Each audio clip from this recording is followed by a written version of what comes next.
순종의 종이 되어라는 제목을 가지고 함께 말씀을 나누겠습니다. 우리가 어디에 순종하느냐에 따라서 하나님께 속하기도 하고 죄에 속하기도 한다는 사실을 우리에게 보여주고 있습니다. 우리가 하나님이 왜 우리에게 순종하라고 하시는지를 알아야 되고, 사단이 우리를 유혹해서 왜 불순종하게 하는지를 알아야 됩니다. 하나님이 천지를 창조하시고 아담과 하와를 창조하신 후에 선악과를 먹지 말라고 하신 이유가 있었습니다. 그 말씀에 순종하라는 이유가 있었습니다. 하나님은 사람에게 영생을 주시기 위해서 말씀에 순종하라라고 말씀하셨습니다. 사단은 죽이고 빼앗는 것이 목적이기 때문에 유혹을 통해서 불순종하게 했습니다. 이유가 뭐냐? 사망을 주려고. 목적이 분명했습니다. 하나님께서 말씀에 순종하라, 순종의 종이 되라 하신 이유는 우리를 살리기 위해서. 사단은 불순종해라 유혹한 이유는 우리를 죽이기 위해서라는 사실을 우리에게 보여주고 있습니다. 우리는 선택의 기로가 사실 아닙니다. 살 길을 선택하고 싶지 죽는 길을 선택하고 싶지 않거든요. 목적을 분명히 알면 우리는 순종할 수밖에 없고 순종하는 것이 복이라는 사실을 우리에게 보여주고 있습니다. 올무는 낚시에 있는 바늘에 끼어있는 미끼는 굉장히 화려해 봅니다. 모든 걸 다 줄 것 같이 보입니다. 저것만 먹으면 행복할 것 같고, 저것만 얻으면 소유하면 행복할 것 같고, 모든 것을 얻을 것처럼 보여집니다. 목적이 죽이고 빼앗는 데 있다는 사실을 알면 미끼는 돌아도 보지 말아야 될 것들을 우리에게 말씀해 줍니다. 끊임없이 우리가 그 목적 뒤에 있는, 올무 뒤에 있는, 순종하라고 말씀하신 명령 뒤에 있는 참된 목적이 무엇인지를 깨달음으로 순종의 종이 되어 하나님의 영광을 바라볼 수 있는 저와 여러분의 삶이 되어줄 수 있기를 예수님의 이름으로 축복합니다. 개를 키우다 보면 지금은 작은 개들이 많으니까 목줄하는 게 큰 문제가 되지 않는데, 작다가 커가는 개는 목줄을 내주면 목줄 길이를 계속 늘려줘야 됩니다. 근데 목줄을 늘려주지 않으면 목줄이 목을 이렇게 조여가지고 죽게 만듭니다. 근데 이 목줄이 조일 때 주인이 목줄을 넓혀주려고 하는 목적은 그 개를 살리기 위한 목적이거든요. 근데 개가 잘 모를 때가 있습니다. 목줄을 넓혀주려고 하면 싫어할 때가 있는 거죠. 목적이 분명하다는 거죠. 넓혀줘야 산다는 거죠. 이런 악어가 TV에 나왔습니다. 타이어를 이렇게 요즘에 하도 환경이 오염되다 보니까 사람이 잘못하는 건데, 타이어를 버려가지고 악어가 타이어를 이렇게 끼워가지고 목에 타이어가 걸린 거예요. 사람들이 생각할 때 저거 조금 지나면 벗겨지겠지 생각했는데 1년이 가도 안 벗겨지고 2년이 가도 안 벗겨지는 거예요. 그 나라에서 저 악어에 있는 타이어를 벗겨주는 사람에게 포상금을 걸었어요. 많은 사람들이 타이어를 벗겨주기 위해서 악어를 막 잡으려고 하는데 악어가 모르는 거예요. 자기를 살리려고 잡으려고 하는데 죽이려고 잡으려고 하는 줄 알고 도망가는 거죠. 이렇게도 안 되고 저렇게도 안 되는데 한 사람이 이 악어를 잡아가지고 타이어를 이렇게 썰어주는 게 TV에 나왔어요. 악어에게 있어서 가만히 두면 악어가 성장하면 성장할수록 타이어는 위협이 되어집니다. 벗어 던져야 삽니다. 죄의 올무가 처음에는 우리에게 좀 여유롭게 느껴져가지고 이것쯤이야 라고 생각하는데, 시간이 가면 갈수록 죄의 올무가 우리를 조여오기 시작합니다. 마지막은 사망입니다. 그래서 하나님께서 이 사망의 음침한 골짜기를 벗어나게 해주시기 위해서, 올무에서 벗어나게 하기 위해서, 우리를 주고 있는, 우리를 죽이려고 하는 죄에게서 해방시켜 주려고 말씀에 순종해라. 예수 그리스도를 믿어라. 믿음으로 순종하는 사람이 죄에서 해방되어 참 영생을 얻는다 라고 말씀하셔도 사람들이 이거 잘 모르는 거예요. 살리려고 오셨는데 죽이려고 오는 자고 도망가는 거예요. 도리어 그분을 십자가에 못 박아 죽게 한 것이 사람의 모습이라는 거죠. 그러니까 우리가 순종과 불순종을 이야기할 때 순종해야 되느냐 불순종해야 되느냐 이것을 알아보기 전에 먼저 순종하라고 하신 하나님이 누구시고 불순종하라고 말하고 있는 사단이 누군지를 분명히 알아야 됩니다. 하나님의 목적은 우리를 살리시기 위한 목적입니다. 우린 종 이렇게 표현하면 굉장히 싫어합니다.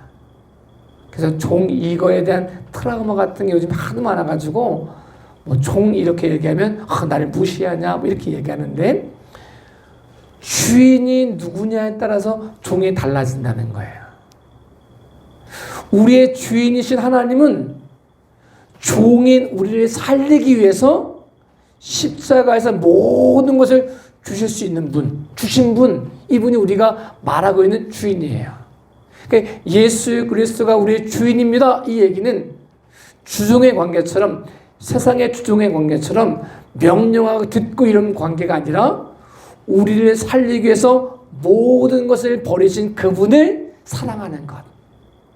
이 모습이 우리가 순종의 종이 되어지는 모습이라는 사실을 우리에게 말씀해 주고 있습니다. 그런데 사단은 우리에게 많은 걸 줄 것처럼 이야기해요. 너 선악과 먹으면 하나님처럼 된다? 너 이거 가지면 행복해진다?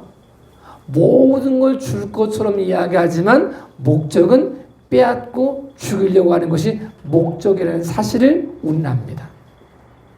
사실 하나님께서 선악과 먹지 말라 이 얘기를 굉장히 사람들 입장에서는 싫어할 수 있거든요.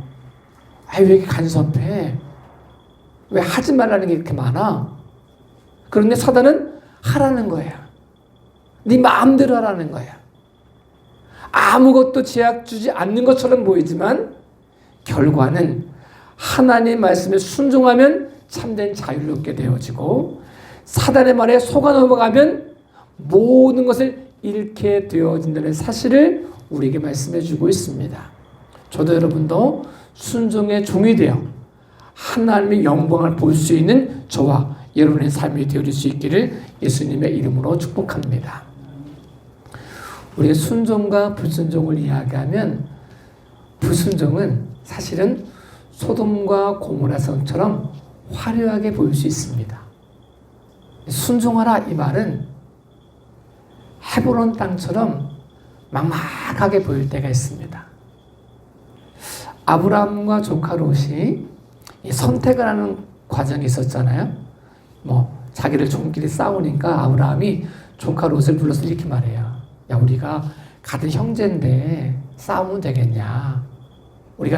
우리가 같이 공존할 수 있는 길을 선택하기 위해서 네가 먼저 선택해라.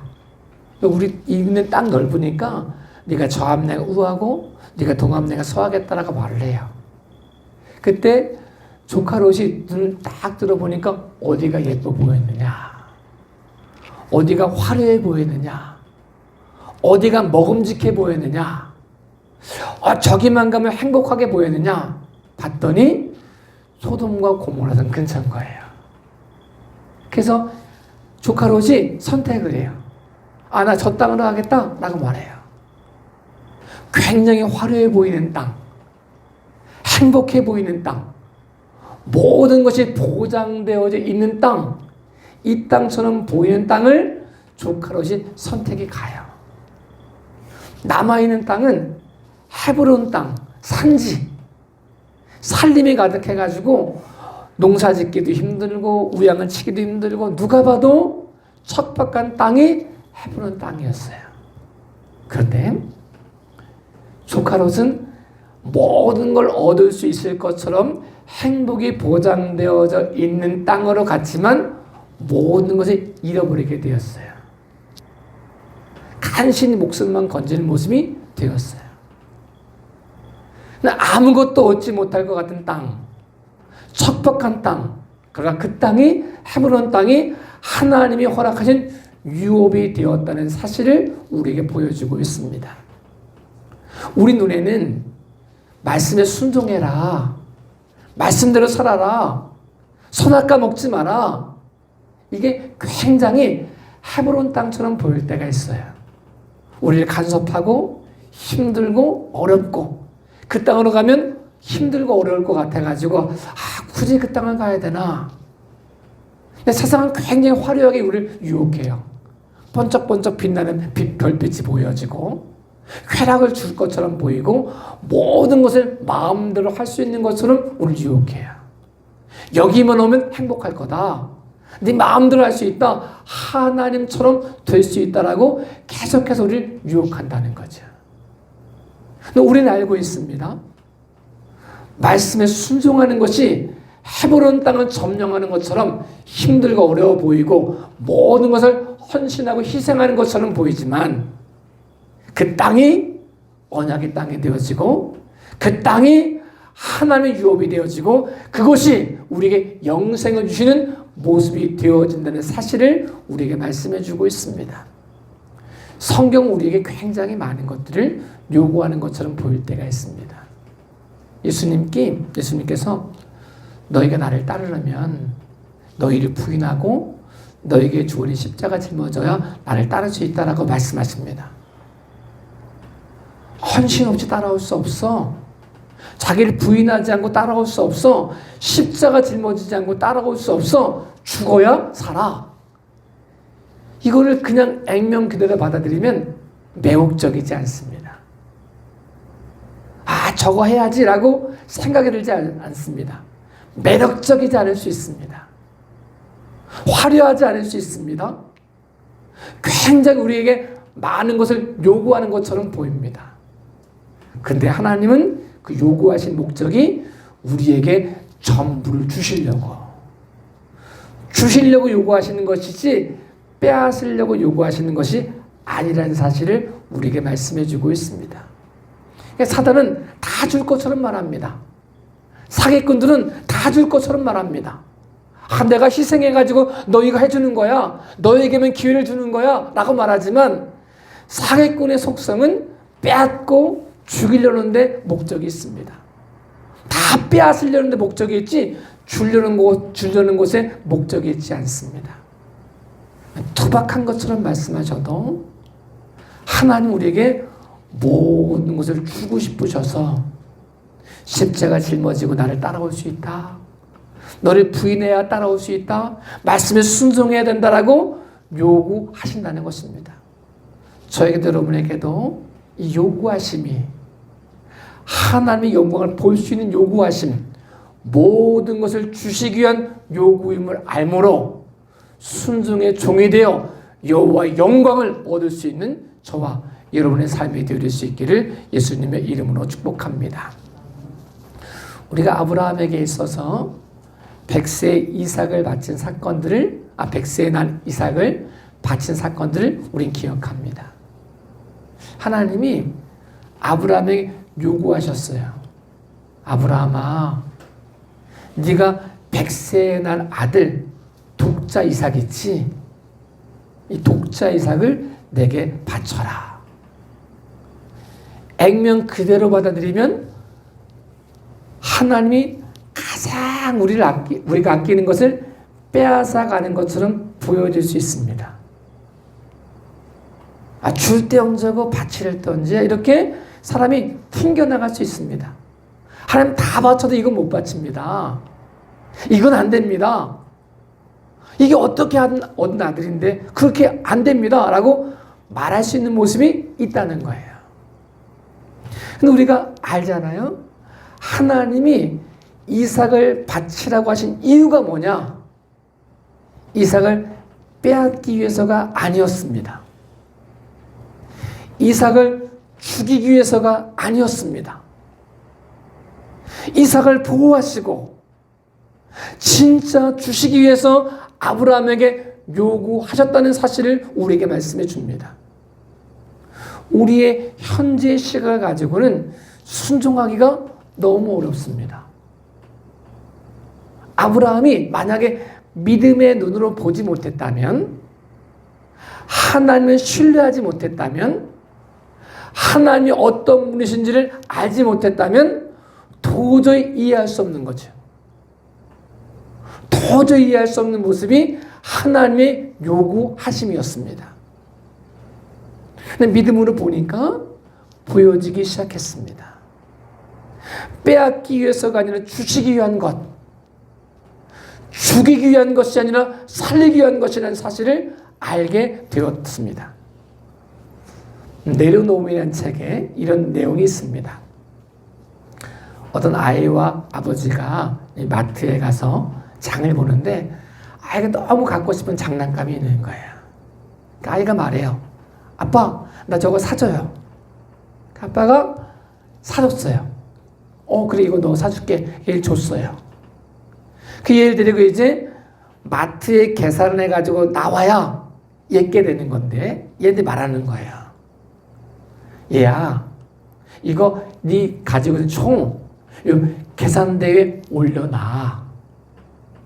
애가 울기 시작하는 거예요. 이게 내 거예요. 못 놔요. 아빠가 나 주셨잖아요. 왜 뺏어요? 이렇게 이야기한다는 거죠. 아빠가 내려놓으라고 한 것은 빼앗기 위해서가 아니었음에도 불구하고 아이가 이해를 못하는 거죠. 아무리 말해도 애가 못 놓는 거죠. 우리는 압니다. 놓지 못하면 자기 것이 될 수 없습니다. 우리 손에 놓여지는 것, 빼앗기는 것처럼 보이지만 사실은 얻기 위해서, 주시기 위해서 우리에게 허락하셨다는 사실을 우리에게 말씀해 주고 있습니다. 만약 아브라함이 평생 이삭을 끼고 있었으면 이삭이 이삭 될 수 있었을까요? 아브라함이 죽고 난 다음에 이삭을 보호해 줄 수 있었을까요? 그 모든 것들을 책임질 수 있었을까요? 그에게 영생을 줄 수 있었을까요? 그를 보호하시고 그와 함께 하시는 하나님을 경험하게 할 수 있었을까요? 불가능합니다. 하나님의 요구는 우리 눈에는 빼앗는 것처럼 보이지만 하나님은 주시기 위해서 순종하라 라고 말씀하신다는 사실을 우리가 믿음으로 고백할 수 있는 저와 여러분의 삶이 될 수 있기를 예수님의 이름으로 축복합니다. 아브라함이 이삭을 다시 얻고 얼마나 감격했을까요? 하나님에 대한 마음이 어땠을까요? 빼앗기는 줄 알았는데 더 큰 것을 주시는 하나님을 경험하면서 그는 어떤 모습을 고백할 수 있었을까요? 우리가 사실 무엇을 얻었을 때 이게 정말 감사하고 감격되어지는 모습 속에는 헌신이 없는 것은 사실은 크게 감동이 안 됩니다. 제가 추첨이 돼가지고 예전에 아마 10몇 년 전 된 것 같아요. 추첨이 돼가지고 제일 크게 받은 돈이 100만 원이었어요. 저는 원래 동무 모임을 가도 이렇게 잘 가지도 체육대 같은 거 다 가지도 않지만 담임 목사를 모시고 가야 돼가지고 갔었거든요. 그리고 거기 저녁 먹고 이런 데 잘 참석 안 하거든요. 담임 목사님을 모시고 와야 되기 때문에 저녁을 먹고 거기 앉아 있었거든요. 근데 제 이름을 번호를 불러가지고 제가 나가서 100만 원을 탔어요. 얼마나 기뻤게요? 근데 이 감격이요, 와, 이런 감격이 아니었어요. 그냥 기뻤지 감격은 아니었어요. 그냥 좋았지 이게 내 삶을 바꾸지 못했어요. 왜냐하면 거기에는 내 헌신이 아무것도 없었거든요. 그냥 좋은 거지. 그냥 만약에 제가 그럴 일은 없지만 로또 복권을 살 일 없으냐 사가지고 만약에 10억이 됐다 이러면 제가 엄청 좋아할 수는 있겠죠. 감동할 수는 없어요. 그 감사와 감동 속에는 하나님의 은혜 안에 있는 그 안에 헌신과 그 모습 속에서 아픔과 그 어려움을 극복한 모습이 있어야 그것이 내 것으로 고백되어지지, 쉽게 얻은 것은요 내 것이 안 되더라고요. 아브라함에게 있어서 이삭을 낳는다는 거 굉장히 어려운 일이었습니다. 불가능한 일이었습니다. 가능한 일은 이스마엘 낳는 거였습니다. 이스마엘 낳고 뭔가 얻을 수 있는 게 아브라함의 할 수 있는 모습이었습니다. 할 수 없는 것을 순종했습니다. 도저히 불가능한 것에 순종했습니다. 그때 이삭을 허락하셨습니다. 이삭을 빼앗기는 것처럼 보였습니다. 하나님이 그 모습을 인정해 주셨습니다. 그 모습 가운데 아브라함이 순종할 수 있었던 이유는 하나님에 대한 신앙의 모습이었습니다. 아브라함에 이런 것이 있었습니다. 하나님이 받으시는 제사에는 이게 구약 레위기에 자세히 나오지만 흠이 있는 것은 안 받으셨습니다. 물론 아브라함의 시대와 레위기 시대는 시대적인 차이가 있으니까 이거를 유추해서 본다는 게 쉽지 않을 수 있지만, 어떻든 하나님은 완전한 예물을 받으셨습니다. 가인과 아벨의 제사에도 아벨의 제물만 받으셨습니다. 근데 아브라함에 있어서 하나님을 경험해 가면서 하나님은 제사를 드려라 할 때는 그 예물이 흠이 없어야 받는다는 사실을 알았습니다. 그래서 하나님이 아브라함에게, 아브라함아, 네 독자 이삭을 내게 바쳐라 라고 말씀하셨을 때 아브라함이 2번 묻지도 않고 아침 일찍 일어나서 3일 길을 걸어가 모리아산에서 바칠 수 있었던 이유가 뭐냐? 바치라는 말 속에 빼앗으려고 하는 게 아니라 주려고 한다는 사실을 알았고, 바치라는 말 속에 자기를 인정해 주는 모습을 알았기 때문에 그렇습니다. 이런 겁니다. 아브라함에게 있어서 너 이거 바쳐 이랬을 때 하나님이 나 그 뺐나? 이게 아니라 하나님이 자녀를, 이삭을 흠 없는 모습으로 키웠다는 사실을 인정해 주고 계시구나. 너 아들 잘 키웠구나. 이게 관계라는 거예요. 강도가 목에 칼을 대는 것과, 칼을 들고 있는 것과 부모가 칼을 들고 있는 것을 보고 느낌이 다르잖아요. 강도가 칼을 들고 있으면 두렵습니다. 근데 엄마가 칼을 들고 있으면 두렵지 않습니다. 엄마가 이 칼을 가지고 나를 찌르겠습니까? 이거 가지고 음식 해주려고 들고 있는 거잖아요. 목적이 다르잖아요.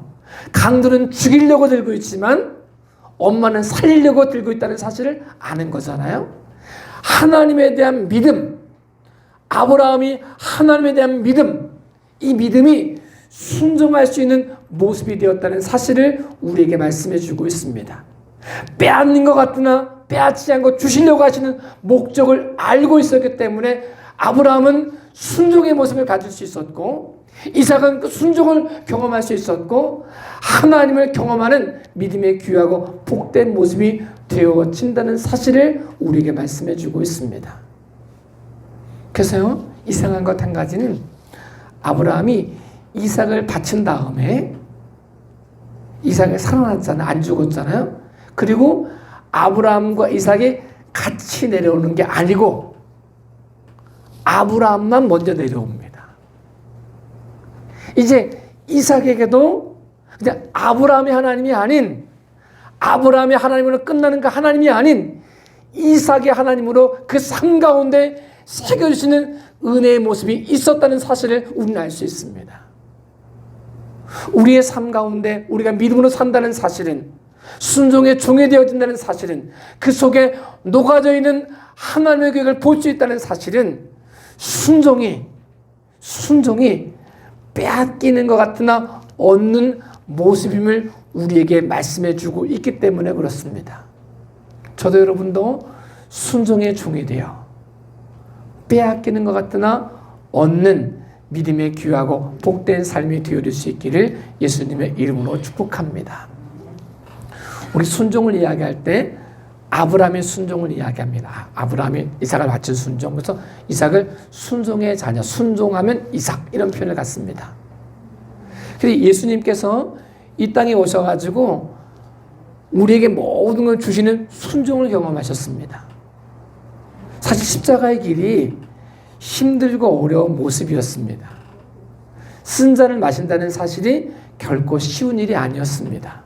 근데 그 쓴 잔을 마시는 순종하셨습니다. 근데 그 모습이 죽는 것처럼 보였습니다. 쓴 잔처럼 보였습니다. 골고다 언덕을 올라간다는 사실이, 십자가를 진다는 사실이 죽음에 이르는 것처럼 보였지만 순종하신 예수님이 부활의 영광으로 와닿았다는 사실을 우리는 고백할 수 있습니다. 여러분, 저와 여러분의 삶 가운데 순종하라 이 말이 죽어라 이 말처럼 들릴 때가 있습니다. 죽는 것처럼 보일 때가 있습니다. 고통처럼 보일 때가 있습니다. 골고다 언덕을 올라가는 것처럼 어려움처럼 보일 수가 있고, 십자가의 아픔처럼 보일 수 있고, 십자가의 죽음처럼 보일 수 있습니다. 그러나 순종의 길이 다시 사는 길임을 우리에게 말씀해 주고 있습니다.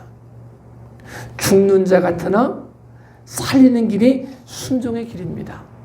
죽는 것 같으나 사는 길이 순종의 길임을 우리에게 말씀해 주고 있습니다. 우리의 눈은 불순종은 사는 것 같지만 죽는 길입니다. 얻는 것 같지만 다 잃어버리는 길입니다. 성경 우리에게 말씀하십니다. 순종의 길을 통하여 순종의 종이 되어 영생을 얻으라 라고 말씀하고 있습니다. 죄의 값은 사망입니다. 그러나 그리스도 예수 안에 있는 우리는 영생을 얻을 수 있다라고 말씀해 주고 있습니다. 순종의 종이 되어 영생을 얻는 믿음의 귀하고 복된 삶이 되어질 수 있기를 예수님의 이름으로 축복합니다. 네, 순종도 사실은 훈련이 필요합니다. 불순종의 길이 다람쥐 책바퀴 들듯이 막 돌아가서 뭔가 막 얻어질 것처럼 보이지만 제자리인 거 있거든요. 막 되는 것 같은데, 열심히 해가지고 뭔가 되는 것 같은데 돌아보면 제자리인 거예요. 난 열심히 뛰었는데 제자리인 거예요. 뭘 얻은 것 같은데 제자리인 거예요. 그 사람들이 말해요. 야, 우리가 뭐 이것도 없고 저것도 없고 이랬는데 죽을 때 보니까 빈손으로 가더라. 다람쥐 책밖에 들듯이 막 올라간 것 같아요. 지위도 없고 명예도 없고 뭐도 없고 뭐도 없고 이래가지고 다 하는 것처럼 의리번쩍지근해가지고 힘 딱 줬는데 죽는 거 보니까 야, 공순의 공수거더라, 영이더라 이런 말 하거든요. 왜? 죄의 쇠사슬 안에 있는 사람은 아무리 돌고 돌아도 돌 때 뭐가 되는 것처럼 보이거든요. 열심히 하는 것처럼 보이거든요. 올라간 것처럼 보이거든요. 얻은 것처럼 보이거든요. 근데 제자리입니다. 그 틀에서 벗어나지 않으면 열심히 해도 얻는 것처럼 보여도 모든 걸 누리는 것처럼 보여도 다 아무것도 아닌 영인 상태, 공술의 공수거인 상태가 되어집니다. 근데 이 틀을 벗어나면 가만히 있는 것 같은데 얻는 자가 되어지고, 무명한 자 같은데 유명한 자가 되어지고, 다 잃는 것 같은데 다 얻은 자가 되어지고, 죽는 것 같은데 사는 자가 되어진다는 사실을 우리에게 보여주고 있습니다. 이 훈련의 과정이 필요하거든요. 이 훈련의 과정을 이렇게 표현해 주셨습니다. 이스라엘 백성이 출애굽하기 전에 10가지 재앙을 경험합니다. 하나님이 고센 땅을 구별하십니다. 구별하면서 이 사람들이 경험해 가는 거죠. 처음에는 피, 이거 가만히 있어도 됐거든요. 가만히, 개구리, 이 팔이 이거. 자기들이 할 거 없었거든요. 네. 악질이 생기고 우박이 생기고 막 이렇게 할 때 말씀을 들어야 되거든요. 그 밖에 나가면 안 돼. 여기 안에 거해야 돼. 나가면 우박 맞거든요. 순종하는 것이 사는 길임을 알게 되었거든요.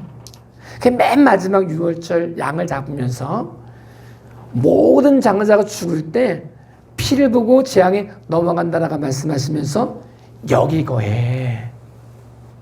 우슬초로 양의 피를 문 인방에 바르고 이 집 안에 거해. 피 안에 거해야 재앙이 넘어간다. 이 말씀해 주셨습니다. 이게 순종입니다. 하나님 말씀에 순종하는 것, 이 모습이 사는 길입니다. 하나님 말씀에 순종하는 것, 이 모습이 모든 것을 얻는 모습입니다. 하나님 우리에게 말씀하십니다. 말씀에 순종하는 사람에게 영생을 선물로 준다. 말씀에 순종하는 사람에게 거룩함으로 옷 입혀 주신다 라고 말씀해 주셨습니다. 여러분도 하나님 말씀에 순종하여 순종의 종이 되어 하나님이 주시고자 하는 모든 것들을 얻으실 수 있기를 예수님의 이름으로 축복합니다. 모든 걸 얻는 것 같은데 다 잃어버린 거는 일일이 말하지 않아도 성경에 부지기수로 나와 있습니다. 아간이 얻을 것처럼 보여가지고 행복할 것처럼 보여가지고 불순종해가지고 금덩이를 숨겨뒀습니다. 얻을 것처럼 보였습니다. 그러나 그것 때문에 죽었습니다. 불순종은 그런 것입니다. 얻는 것 같지만 잃어버리는 것, 사는 것 같지만 죽는 것, 이루는 것 같지만 모든 것을 잃어버리는 것, 이것이 불순종이라는 사실을 우리에게 말씀해 주고 있습니다. 순종은 헤브론 땅처럼 매력적으로 보이지 않지만 언약의 땅이 되어 여호와의 영광을 볼 수 있는 통로가 되어진다는 사실을 우리에게 말씀해 주고 있습니다. 저희들 여러분에게도 순종하라 이 말이 우리 귀에 거슬리는 게 아니라 살 수 있는 길로 느껴지므로 순종하는 말이 우리가 그냥 세상적으로 부자 되라 이 말보다 더 귀하게 느껴질 수 있는 모습이 되어질 수 있기를 예수님의 이름으로 축복합니다. 저도 여러분도 순종의 종이 되어 여호와 영광을 맛보고 영생을 얻고 또 다른 사람을 살려낼 수 있는 언약의 통로가 되어질 수 있기를 예수님의 이름으로 축복합니다. 기도하겠습니다.